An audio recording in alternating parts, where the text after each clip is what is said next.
साहब battery low permit हो गया बत्ती का। तो मैं फिलहाल उत्थे ही सा जिथे गए थे विकास आ गया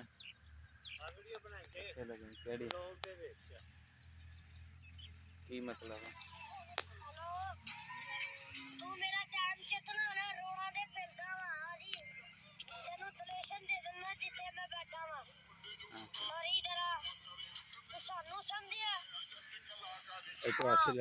लड़ाई होगी बंदे लगा।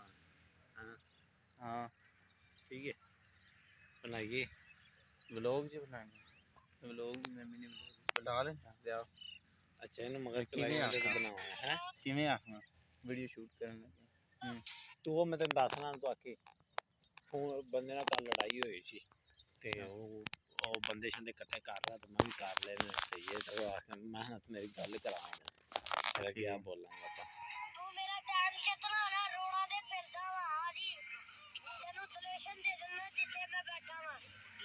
कलेश